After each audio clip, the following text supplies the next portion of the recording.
Hello, everybody. Welcome back to Dicing with Death, where we get distracted with our own conversations and forget to come back. All right, so here we are in the Hourglass Desert.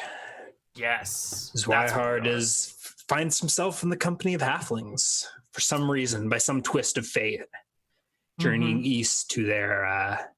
Did you call it an abbey, or did I just insert that into the campaign? One of the two is accurate. Let's not worry about which one is. So I think we're on to the second day. Breaking camp. On to the second day. Hitting the sand. Placing ruler waypoints is now done by pressing Q or right-clicking. What? Okay. It's a ruler waypoint. Like doing that sort of thing. Distance. Oh no. Q, huh? Q or right-clicking. I kind of like the right click. Oops. All right. We'll see. What was wrong with the space bar? I don't know. Please check our wiki for more information. So this second day, you are journeying when you come across a bizarre corpse of a creature. It's mostly eviscerated, sort of ripped to shreds. There's pretty much just like the outline of the creature and part of a chest cavity, but a lot of the innards have been gone. One of the legs is missing. There's some other parts that have been like ripped off of its back and neck and shoulders. But it's generally a quadrupedal critter, about dog-sized, but doesn't have any fur. It's like one of those hairless cats, all wrinkly and gross, but not that pink color. It's more of like a bruised yellow, bruised blue sort of tone to it, all over the place. What in Sayor's name is that? And I approach it, halberd out. It's definitely dead. You can smell it from 10 feet away.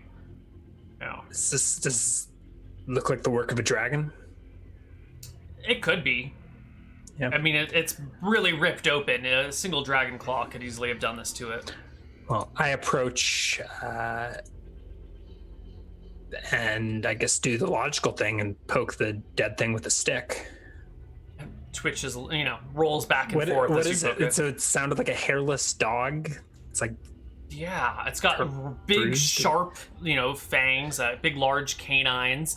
It looks like there are sections where, flesh has been removed from it, so you can't even really see the whole thing. You're getting, maybe 2/3 of the critter, but lots of other parts are just gone. I, push its jaw open with the butt of my halberd. It's certainly a canine, or could it be... Definitely not a canine, but it's, canine-sized.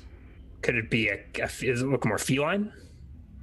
No, it doesn't look canine or feline or hyena, but it's quadrupedal. I thought you said it was missing its back legs. It is, but you can tell that it would have been quadrupedal. Well, there could have been anything back there. That's true. It might have been sextupedal. Or a tail.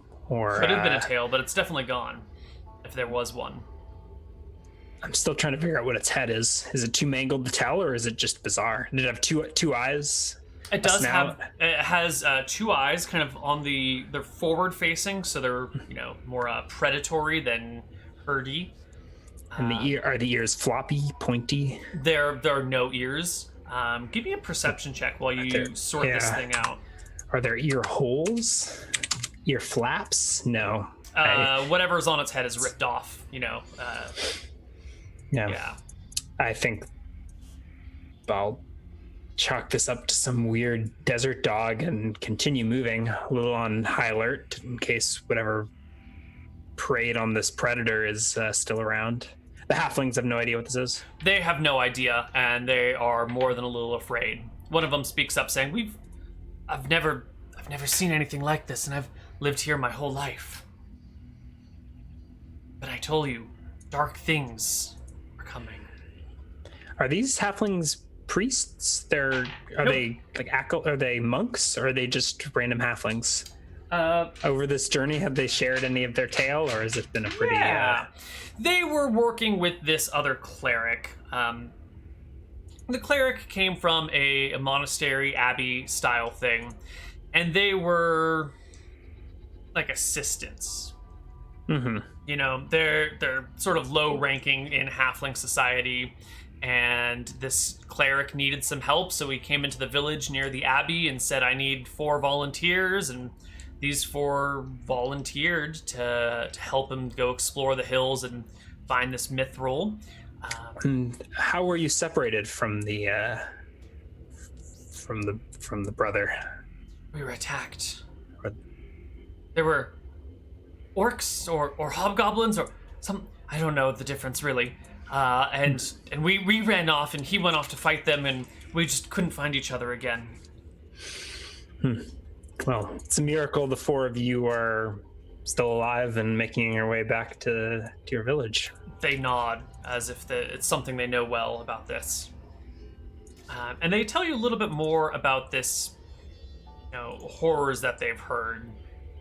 There's this weird prophecy, not quite prophecy, but vision that has been given of terrible things in the east. And then one of them tells you about this weird sponge cake he found on the ground, or in the ground, really, as if someone had buried a sponge cake, but it tasted terrible. You ate it? It's spongy. I thought it was going to be good. Did it make you sick? Most definitely. I retched all over the place immediately. Touch that stuff. Sounds peculiar. You don't think it has something to do with the giants in the ground, do you? They also make sponge cake under earth? I don't know. And now this strange dog. Probably unrelated. And I think we continue on our journey. Is the day uneventful? Do we see any sign of whatever killed that beast? Nope.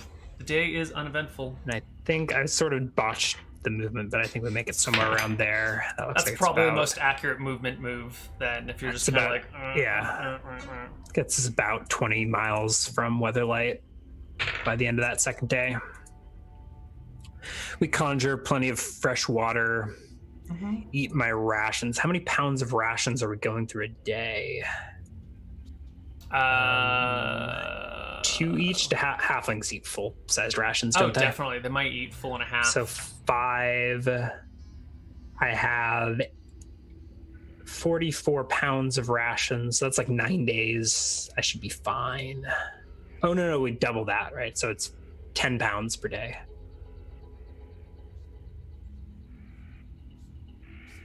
So I've got 4 days worth of rations for all of us, I suppose. Mm-hmm. So assuming we make it all the way there, I'll just delete all my rations, but I think we're set for food. All right. The third day of your journey begins.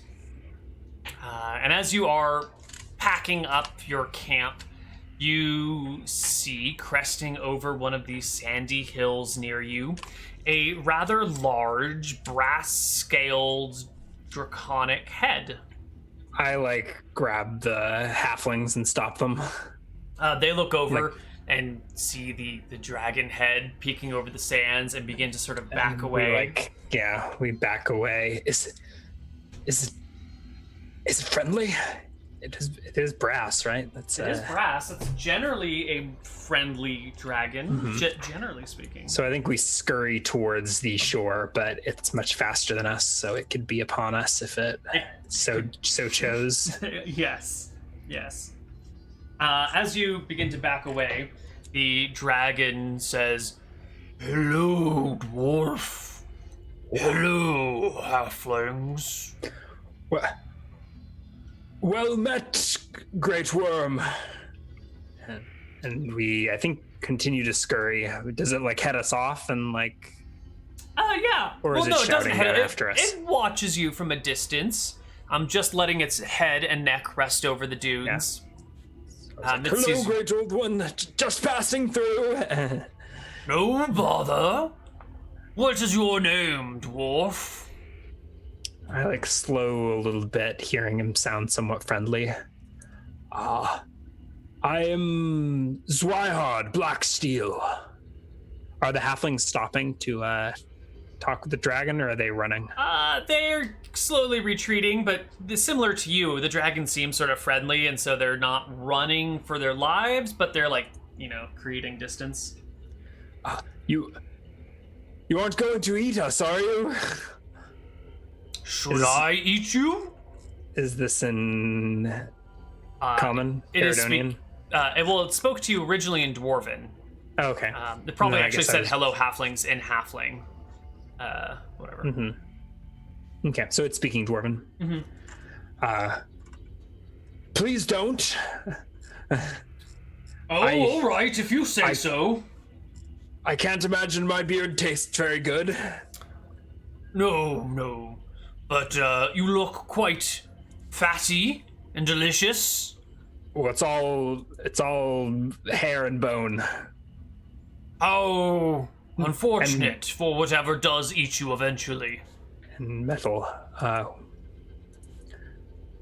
We saw a beast yesterday. Perhaps your snack? There are many beasts in this desert. Many snacks as well. But tell me, what brings a dwarf all the way to the sand dunes? You're quite far from home. And he starts to crawl towards you and over the dunes. An odd twist of fates, I suppose. There's our brass dragon. As he clambers towards you. Got that golden brownish head, big red tongue that comes out. Cyclopedia in the Himdorkas Hills laid siege to Mil Faldur. We fled. The dragon continues to close the distance towards you. I guess I allow it. Not much I can do. Mm-hmm. I guess I could start throwing fireballs at it or something, but I don't think that would go well. Probably not. Tell me all about it, it says as it kind of like reaches out a large dragon hand to like wrap around you and start scooting you closer towards it, like, sort of trying to drag you near it. I don't think I resist. But what about my goats? Are they like elsewhere? Are straining against your leash. Mm-hmm. They're a little terrified of the giant dragon. Am I terrified? Is there any like There's no dragon fear? There's no magical fear hitting you. Let's talk about the dragon. It's about 100 feet long, including its neck, not including its tail. So it's a big sucker. Big dragon, but seemingly friendly. Yeah, I guess he scoots me closer. Probably finding me more difficult to move than he would have expected. I probably weigh most of my gear weighs between 2 and 5 times what it should. So, when you weighty chest? Yeah, so that probably puts my armor several hundreds of pounds. So the dragon can certainly drag me, but it must be peculiar, right? Yeah. I wonder, does magic resistance play into weighty chest? It probably does. Okay. Right? He probably gets it. Or since the magic is on the item, well, I defer to your judgment. Okay. It's when the object is touched by someone other than the caster, the apparent weight increases. Yeah. He's not like forcing you, but he's definitely like, come closer, come closer. Yeah. I go along with it. But... Okay. The dragon will sit and chat with you for the better part of the day, asking question after question after question, all about the Cyclops, asking questions you definitely don't have the answer to, but also asking like numbers and coloring and. Does he give information in return? So I tell him, so he has to tell me more. I'm like, however many days ago I saw a half dozen Cyclops. burst free from the earth. And then I told the dwarves in Faldur. You see, I was in Faldur, and I think I chat with the dragon. Does he give any input? Is he like, oh yes, I've heard of Cyclops. This sounds usual, or this sounds unusual. Yeah, he'll listen to your tale with the occasional comment on the side, and when you've given at least your first pass through it, the dragon will bob his head up and down, like the whole neck and head coming up, and goes, yes, well, giants are old creatures. Some of the oldest creatures out here.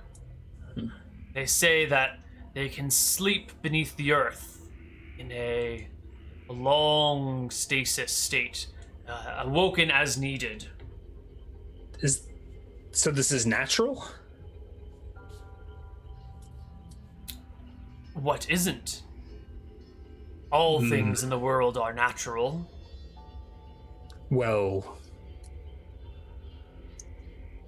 what about magic? Supernatural is natural in and of itself. Does the dragon seem interested in like the philosophical discussions, or is he more probing for information? Okay, so I think we do waste a couple of hours chatting. Do the halflings seem content with this, or are they like? They maintain their nervousness, but their curiosity is definitely piqued by a friendly dragon chat. Okay. What purpose could these slumbering giants suddenly... For what purpose could these slumbering giants suddenly wake? What purpose do they serve? What... It could be many things. What powers? They say the giants will live their lives until they are approaching old age, whereupon they will slumber beneath the earth until called for some purpose.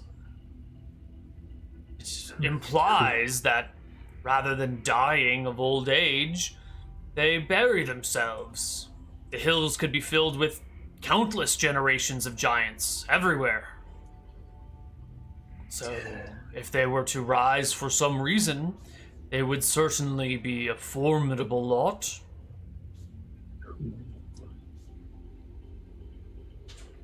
But why would the giants rise now? And why would they attack Faldur? The halflings spoke of ill omens. A trouble in the east. Perhaps this is related? And I turn to the halflings. Have they shared their tale with the dragon yet? Or they have, yes. Okay. Dragon seems to acknowledge that there's a trouble and says, southward, there have been odd lights at night coming from heat stroke. Heat stroke is a city, no? A town. Town? Yes. It contains the Great Pyramid. Are you a cleric of your stature? Must be familiar with the Great Temple of Heatstroke, even if you have not visited it. I'm afraid I am not. You see, I attended Dwarf Academy in the West. Very much like a dwarf to from home. lock itself out of the greater world affairs and just focus on their tasks. Respectable in many regards that you keep to yourself and don't mind others' businesses, but at this particular instant, it seems to be not working in your favor. You say pyramid. Large pyramid. Who built such a thing? The people of Eridon, of course. It predates the shattering of the world of Arcadia. Predates even myself. How old, if it's not too rude a question to ask, how old are you?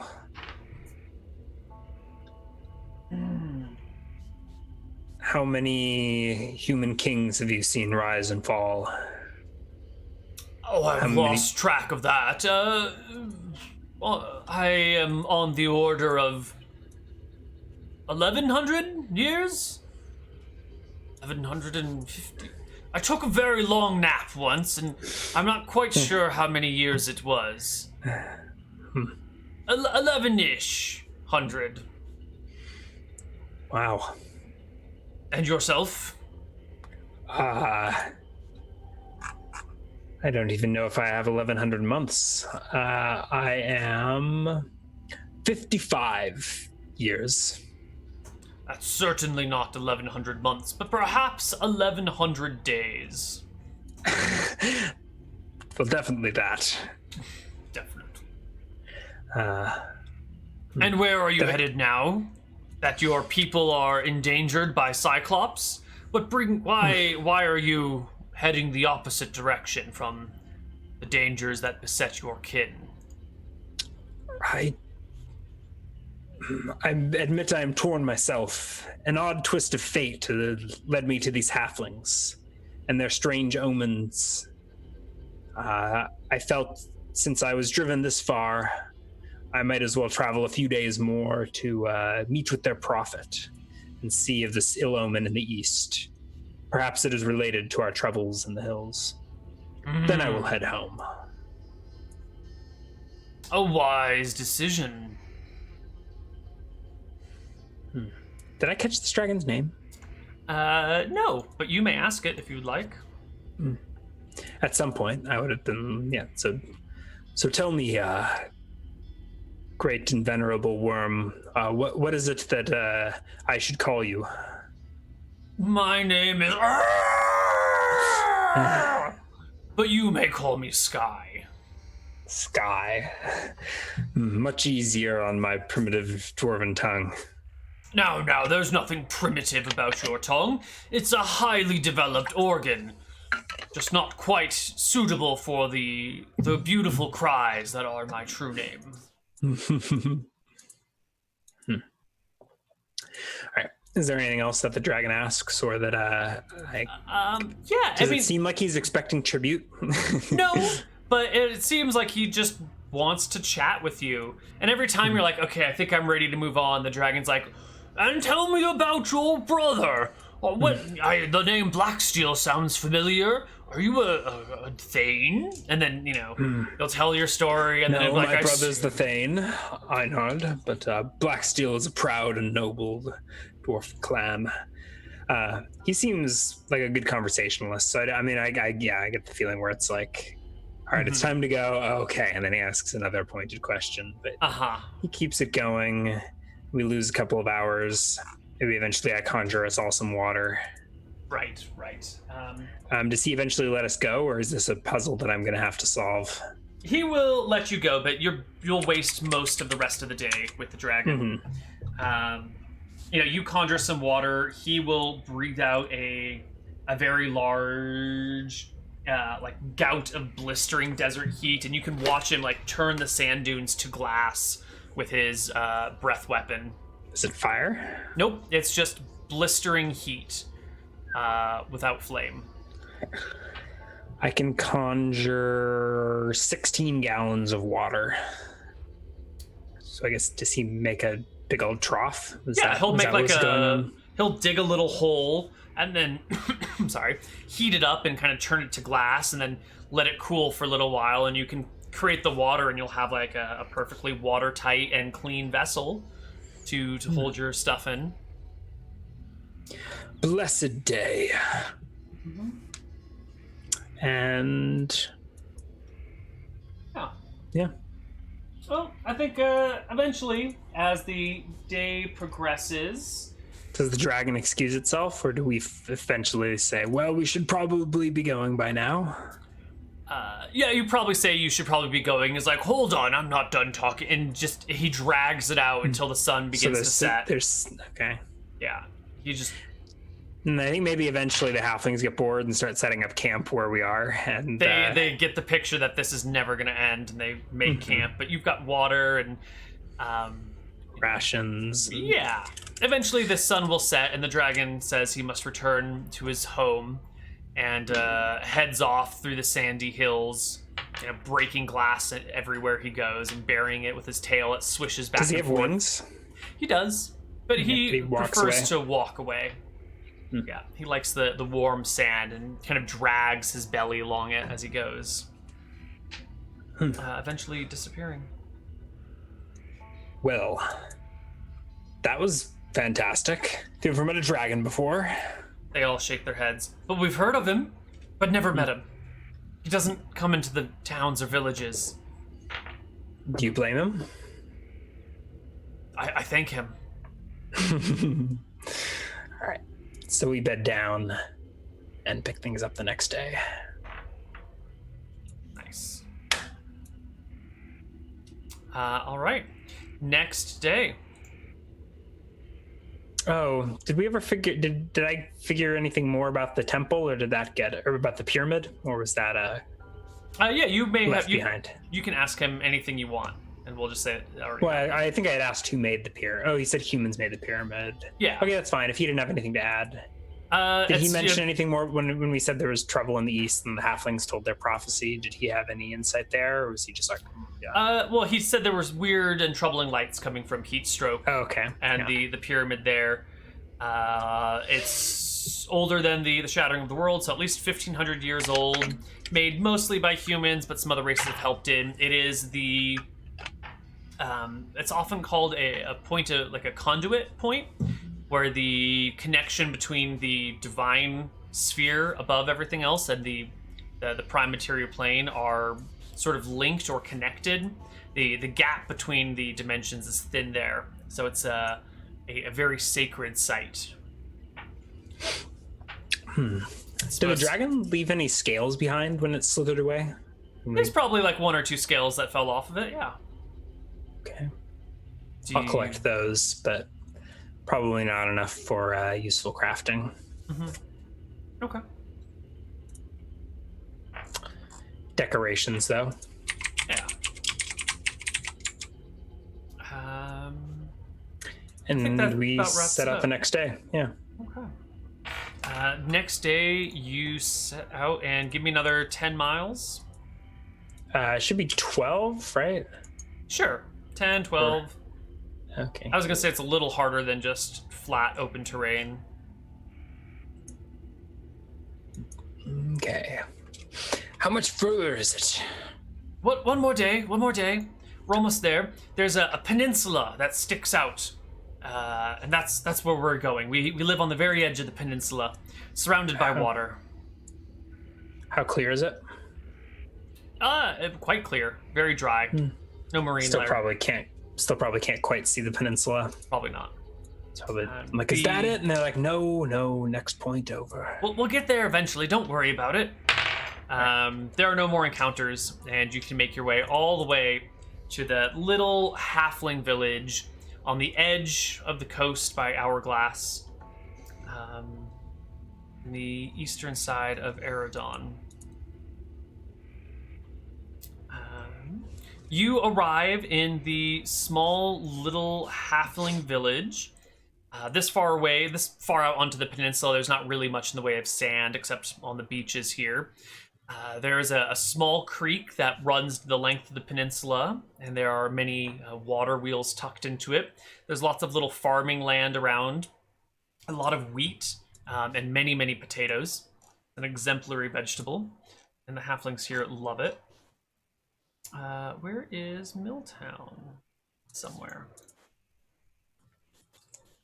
Yeah, it's a cute little halfling village. Population, you're eyeballing in the low hundreds. Oh, how quaint. Yeah, all of their houses appear to be just small hills that have been burrowed into. Only the mills are actually fully sticking out above ground, with the water wheels hanging out in that little creek. There's a small little market square with some tents set up for shade and some canvas tarps hung between trees to provide cover from the blistering sun. And yeah, there's just a bunch of little halflings running around. The four that you've been traveling with will take you into the square and into one of these cozy underground taverns nearby. This one is called the Barrow-White. What are we doing in a tavern? I thought, where's the abbey? Just a pint first, right? I grumble as I sit down, probably to buy these halflings another round of ale. They will actually cover it because one of these halflings' parents owns this place, and they will feed you all sorts of things. It seems that pretzels are a delicacy out here. Maybe not delicacy, but a fondness here because you get large, soft pretzels covered in salt and cinnamon. Yeah. So you'll have a chance to sit around, and the four with you ask you what it is you want to do. I'm scarfing down this food, grateful for the halflings to treat me for a change. What do you want? I surely must meet your prophet. Oh, yes. The cleric who sent you on this, who had this vision. The abbey is not far from here. We can do it. We'll take you there. Just, beer first and pretzels. Yeah, so we feast on beer and pretzels. What time of day did we reach the town? Oh, probably late afternoon. And by the time you're done so feasting, I think we feast into the evening, and maybe I wind up grabbing a room at a tavern or something, and we put off the abbey visit till tomorrow. Yeah. Put off the abbey. Does one of them put me up in their house, or is there They will tavern? put you up in their house. They have spare bedrooms aplenty for when relatives visit from the next village over. Yeah, and the goats probably love it out in the field, and so tie them up to a fence post. And they can graze on the house, because the house is just a grassy hill, so they'll go clean the ceiling or the rooftops. Yeah, and it's a pleasant little respite here, away from the Cyclops, away from the weird mutant creatures and the dragons that are holding you captive. Yeah, did the halflings tell tales in the tavern last night? Dragons and giants. You get the feeling that's really why they wanted to come to the tavern, because they get there and they immediately start off with like, oh my god, we saw a dragon named Sky, and it was like 150 feet long, and its tail was 200 feet long, and it breathed fire and created glass everywhere it went, and it scooped us up in its hands and wouldn't let us escape, and like the story is wildly embellished already. But it's probably all in halfling, and I don't understand anyways. They're quite polite. They will speak in common around you, knowing that you don't speak halfling. And they'll tell stories about being in the hills and the Cyclops, and they'll talk about this guy here's Zwihard Blacksteel and how he fended off the Cyclops by himself and fended off the second one that was getting dug up and saved us from a whole swarm of goblins. There must have been 30 or 40 of them underground, and they were throwing fireballs and casting spells, but he charmed one and beat them all back with his hammers. And the story is definitely not reality, but they talk you up aplenty, and you find yourself beset by young halflings asking to hear your side of events and asking you to bless them for the harvest tomorrow that they're going to be performing. As a harvest? Potatoes, yes. We harvest them every month. Ooh. Can my good berry spell be adapted to be a good tuber spell and yes. bless these tubers? You may bless the tubers. All right. So I will prepare to bless the tubers in the morning. Eventually, getting to sleep in this halfling farmhouse, escape after a feast of a night. And I think the next morning I'm up early, memorizing whatever prayers I will need for the day to bless the tubers. You will have the right tools to bless the tubers. And so is that first thing in the morning? There's some sort of harvest thing that I stumbled into? Yeah, they've got a potato crop. It's actually not very big. It's maybe 150 feet by 150 feet. It's a rather Still a lot of potatoes. Mm-hmm. It's more potatoes than these people probably need. Yeah, you don't have any agriculture proficiencies or anything like that, right? No, who cares? Okay, perfect. So the bizarreness of the situation before you is not apparent to Zweihaard. But I Seor crafted the earth and bestowed upon us this bounty. Potatoes, are the noblest of foods of the earth. Most indeed. And I bless the harvest as best I can. Once your blessing goes off, about 100 halflings will swarm all over the patch and begin to pull potatoes from the ground. And then they just kind of leave it. They'll rip the potatoes out and just toss the top part back onto the soil. And they've got all these wheelbarrows loaded up with potatoes, and they cart them off to various parts of the little town. Yeah, and eventually I'll go grab the halflings who brought me here and be like, when can you take me to see the abbey? Always in the hurry with you. Okay, let's go today. And they will take you about 8 miles. Not quite. 8. More like 6 miles southward along the coast and inland a little bit. That's like a good portion of the day. Mm-hmm. Yep. They will take you to a small abbey. It is made out of earth. How was that? Not earth. It's like adobe brick abbey built up out of the ground. There is a rather large circular chimney centered in the very middle of the abbey that rises another 20 feet above the roof.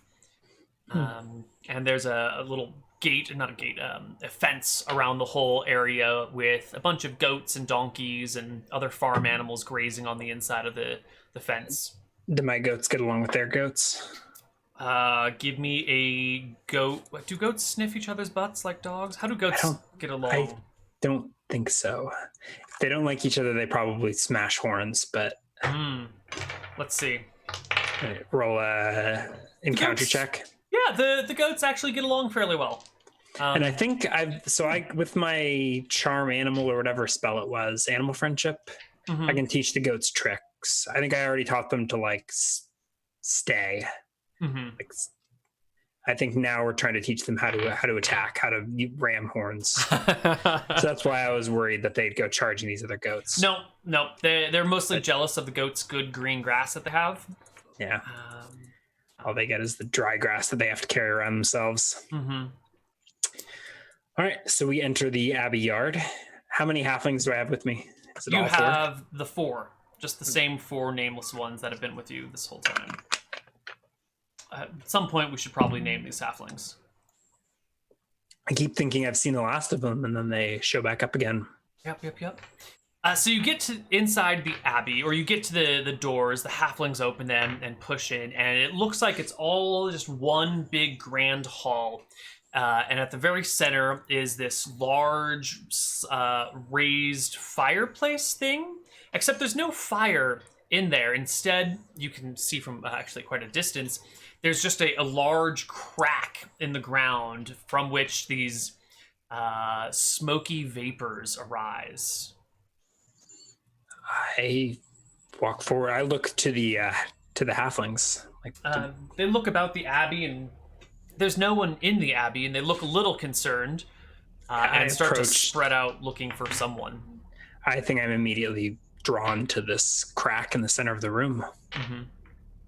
You approach it. Is there anything built up around it, like a safety barricade or something? Yeah, there's it looks like a fire pit wall sort of thing. That's maybe a foot and a half off the ground, and then the crack is on the pit. Does it smell like sulfur? No, it has it smells more like ammonia, that sort of smell that takes your breath away right away. It kind of gives you a pause when you sniff it. Give me a constitution check, actually. Uh-oh. Modified for my dwarfness? Please. Oh. I roll a 2. So my con is 15. I didn't add any dwarf bonus. I get a +4 to save versus toxins. So that would bring you to a 21? Yeah. Okay, cool. You're good. You So thank inhale the goodness I'm a vapors dwarf. and they make your head a little woozy, and you find yourself like involuntarily walking away from them to catch your breath. Yeah. I look up from my daze. The vapors To, go up has the the chimney. has a priest shown up? No. Brother of any kind? Mm-mm. Are any of the halflings around? They are searching the abbey and the grounds around it for other halflings. Then I guess I shake this off and join them. Continue searching around. Hello. Hello. Hello. Hello. The halflings Hello? call out, and Is that you, or that's my halfling? that's one of your Right. halflings. Yeah. I go looking like is there like a cleric's quarters or something, or a monk's quarters? Nope. There's just Where are beds there- in the great hall here. Really? It looks like this is the one large room that everything takes place in. Do they appear to have been slept in? They are tidily made. Okay. Yeah. I guess we head out into the yard then and go looking around. Does it seem like how do they live? Are they herders? Like, do they keep these animals? You do see the What do they livestock around. There is a small like hut outside of the abbey that looks like a butcher shop. Yeah. Were there any religious insignia? Was there a particular god that they appeared to serve? There were what do we call them? Symbols to the 7 big gods. Aster, Martha, Malchus, Ferocity, Falumbra, not Falumbra, yes, Falumbra, Nadinus, and Tempos. Mm-hmm. Wow, the big 7. Well, I guess we go all around shouting and looking for any sign of the monks. Sure. They're nowhere to be found in the grounds. They're not in the butcher shop. They're not around. And one of the halflings and you head down into the cellar below the abbey where all the vegetables and fruits and everything are kept. And down there are clear signs of a struggle. The cellar door latch is broken. And as you descend down inside, there are large swaths of bloodstains running across the ground, knocked over bags Dear of... gods, I loosen my battle axe and There's venture into the basement. a bag of spilled grain, a bag of spilled potatoes. There's no signs of the halflings in here, but there's clearly some sort of violent disturbance.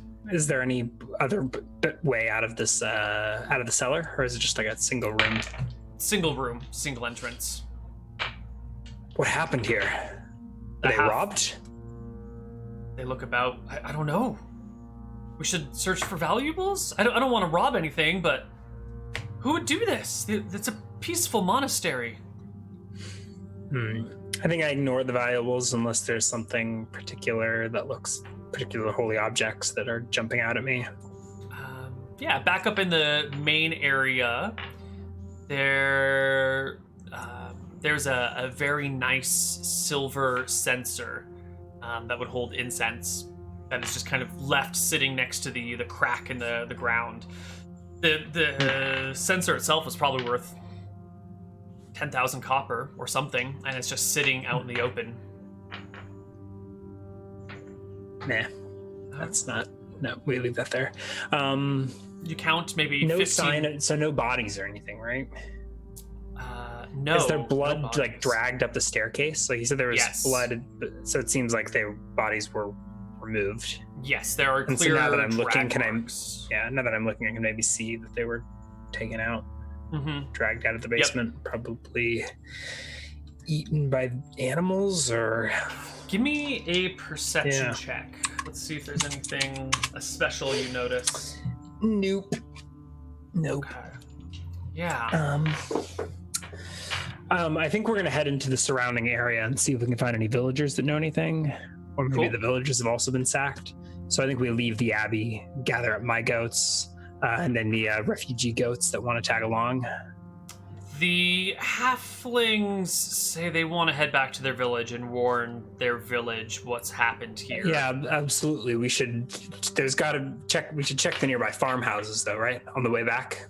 Yeah. Yeah. So we beeline through the countryside looking for the nearest building, making our way back to their village. So you're heading back towards their village heading first. north. Yeah, but we'd like to locate the nearest civilization. There's a very small fishing village, maybe 60 people or so nearby the abbey, that provides them with fresh daily fish. And there are halflings there? Yep, the village is intact, and they have no idea what's happened. So we go running into town, panicked. I'm like, what happened at the abbey? What do you mean? The monks, they're gone. There's blood all over the basement. This sends them into a fear. They immediately begin packing up their houses and supplies and buckling everything down and just being generally terrified. When was the last time anyone was there? Yesterday. We brought them a whole armful of cod yesterday. Yeah, so I think I inadvertently start a panic in the small fishing village, and we continue making our way back to the halflings, which I think we'll make it there probably well after dark. Yes, you will make it back to the halfling village well after dark. Do we encounter any other halflings on the way?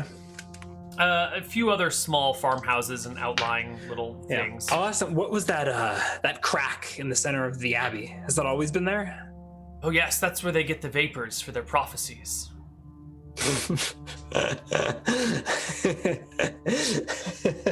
I think Zweihardt immediately starts laughing. They don't understand why you're laughing and look at you with blank stares. I think he goes hysterical, but and we continue making our way back to their village. All right. I think I'm done here.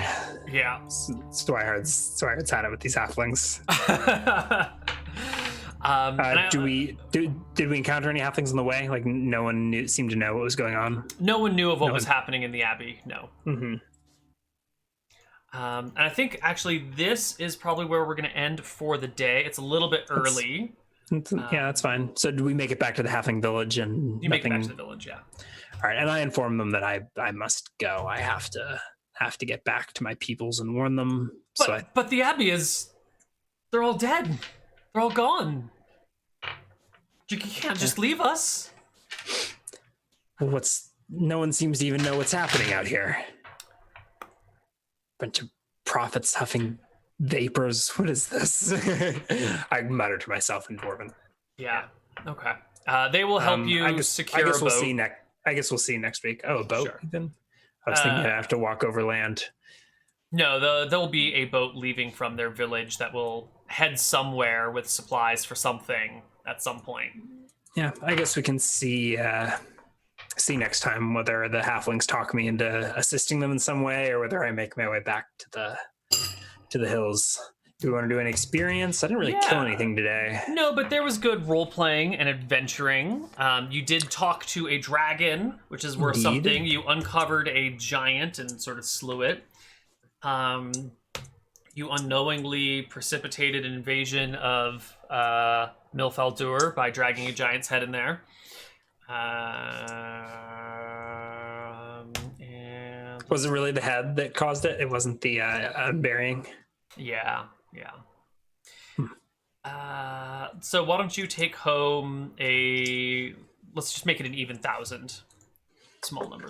Fractions are awful. 1,000. So divided by 2 is 500, bringing me to 10,400 each. I think I'm still a ways from leveling. When do warriors level? 2, 4, 8, 16, 32. Okay. So I think 9x priest is like 13. So I'm still a ways. Cool. Oh. Alrighty then. That is going to wrap us up for Dicing with Death today. I think we're going to have another Dicing with Death next week. I think so. And then after that, we're probably off for a couple of weeks. Yeah, I'm going to be out the last week of August and more or less the first week of September. Yep. Yeah. Same. Summertime travels. And there may not be a Fro until mid-September either.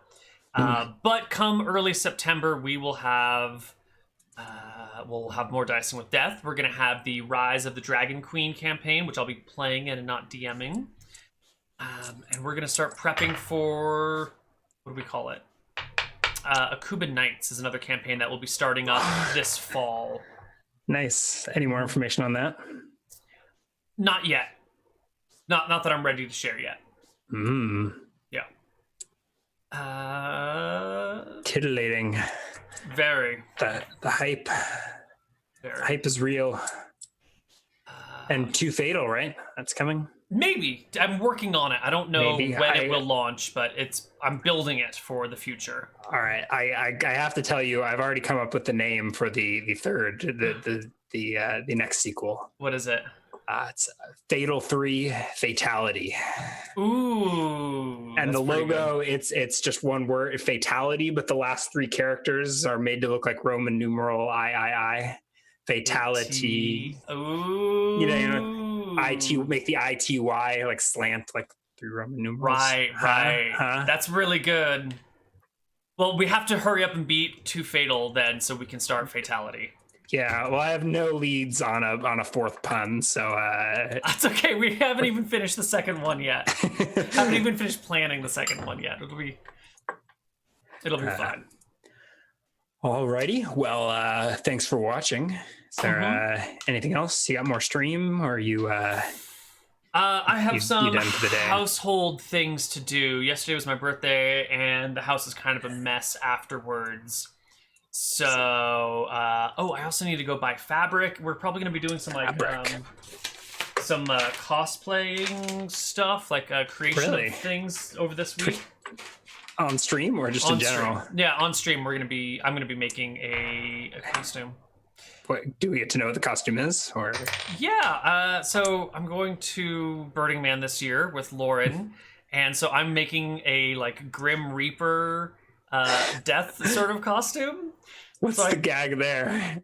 You're just hang out. You're gonna wander the desert dressed as the Grim Reaper. Yeah, and just showing up at bars late at night dressed as death while everyone else is partying, and it just sounds like a lot of fun. What is your wife gonna do while you're doing this? She at first was very opposed to the idea, but after thinking about it for a while, she's like, actually, that sounds like a lot of fun, as long as you don't do it all the time. So, I don't know what she's gonna do, but it'll be fun. A bunch of people tripping balls, and then Death just hanging out at the bar next to them. Yeah, you should also bring like maybe I don't know. Do they make Steve Bannon masks or Donald Trump I don't want to masks? scare people to death. Come on now, right? Or okay, never mind. Death, and you just like lift up the mask, and it's Steve Bannon underneath. Yeah, that's terrifying. I don't know. Maybe we should do that. All right, that's it for me. Ryan, what about you? Right. Anything to share? No. No. Yeah. All right. Grunt. All right. We will see you next week. Sounds good. Bye, everyone. Bye-bye.